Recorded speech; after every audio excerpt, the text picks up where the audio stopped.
কৃতজ্ঞতা। ইন্ডিয়া পুরোপুরি চুদলিং পং।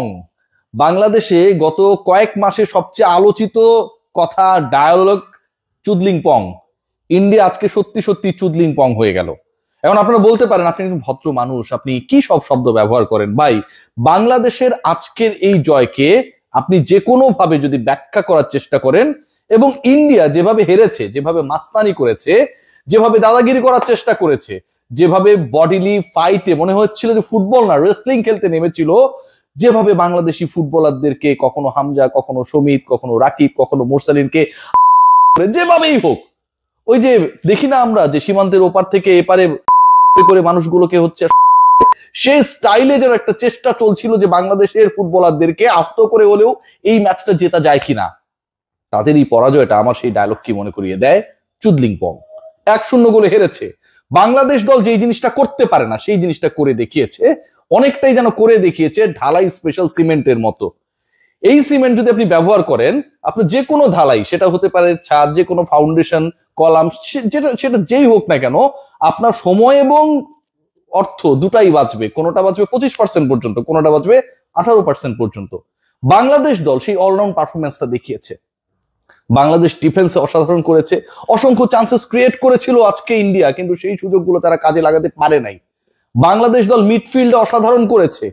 বাংলাদেশের পাসিং ফ্ল ছিল, কিন্তু এন্ড অফ দ্য ডে একই সাথে ফ্লো ছিল। বাংলাদেশ ফিনিশিং যেভাবে দিয়েছে, যেভাবে রাকিব আর শেখ মুরসালিনের সেই গোল, কাউন্টার অ্যাটাকে কীর্তনখোলা এক্সপ্রেস রাকিবের দৌড়, যেন উসাইন বোল্ট দৌড়াচ্ছিলেন জাতীয় স্টেডিয়ামে। উসাইন বোল্ট যিনি জ্যামাইকার ট্র্যাক ছেড়ে যেন পল্টনে নেমে পড়েছিলেন, সেই দৌড় দেখে তাই মনে হতে পারে যে কারো।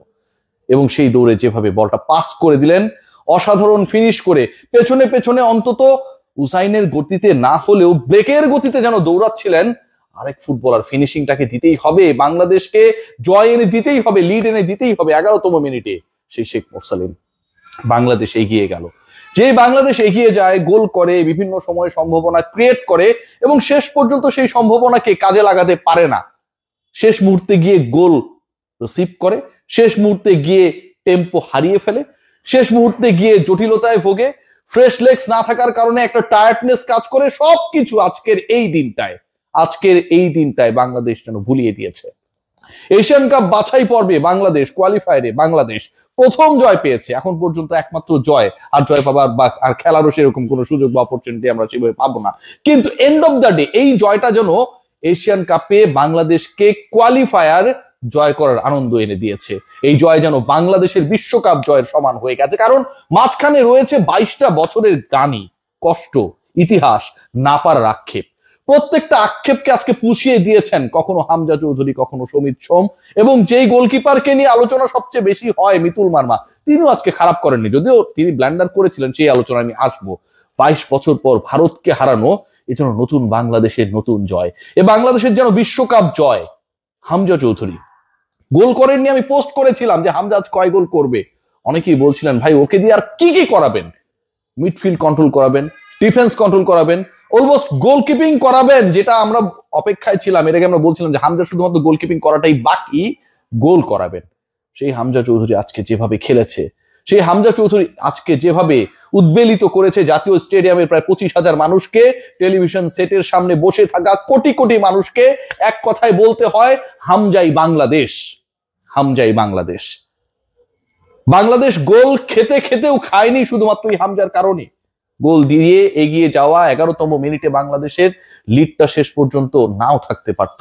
নাম্বার 7 ইন্ডিয়ান যখন বলটাকে কিক করলেন, মিতুল মার্মা তার ঘর বাড়ি ছেড়ে, গোল পোস্ট ছেড়ে তিনি তার মতো করে ঘর বাড়ি ফাঁকা করে দিয়ে চলে গেছেন। দস্যু পড়েছে রে ভাই ঘরের সামনে, যে কোনো সময় সবকিছু নিয়ে যাবে, সিধেল চোরের দরকার নাই।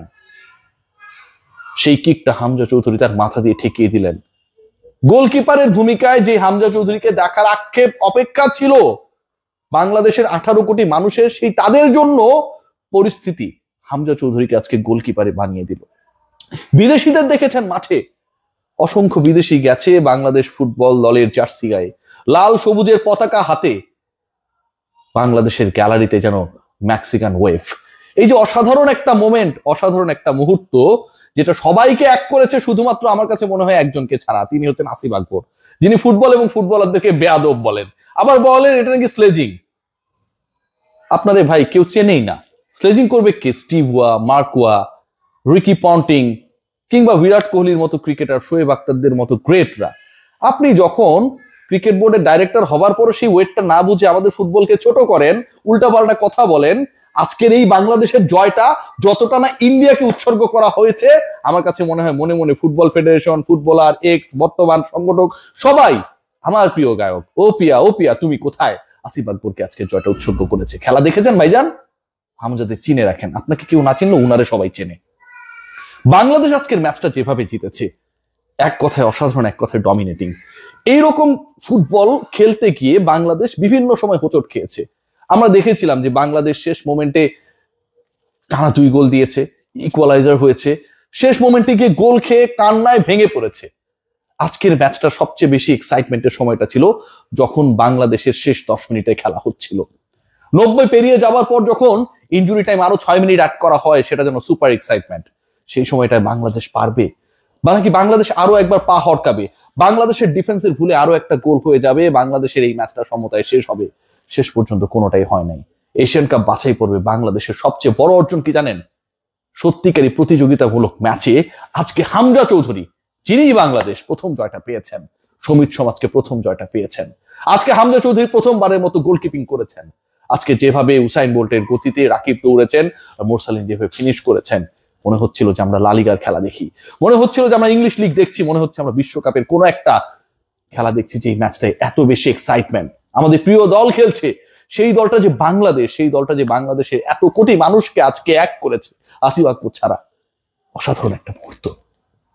বাংলাদেশ পারে, শুধু আত্মবিশ্বাসের ওই জায়গাটা যদি ঠিক থাকে, কম্বিনেশনটা যদি ঠিক থাকে, আর যিনি আসলে মালা গাঁথবেন ফুটবলারদের নিয়ে, ছোট ছোট পুঁতিগুলোকে নিয়ে দারুণ একটা মালা বানাবেন, সেই কোচ যদি ঠিক থাকে, তাহলে এই বাংলাদেশকে নিয়ে অনেক কিছু করা সম্ভব।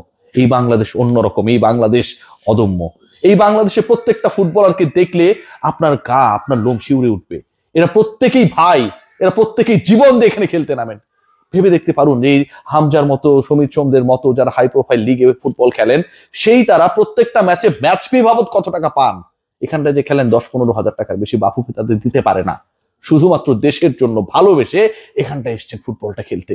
ইনজুড হয়ে যাচ্ছেন, মাঠে গড়াচ্ছেন, একবারও ভাবছেন না যে তার ওই বিদেশি লিগের স্পন্সরশিপ নষ্ট হয়ে যেতে পারে, ক্যারিয়ার ধ্বংস হয়ে যেতে পারে, মিলিয়ন পাউন্ড আয়ের যে সুযোগ রয়েছে সেটা হোঁচট খেতে পারে।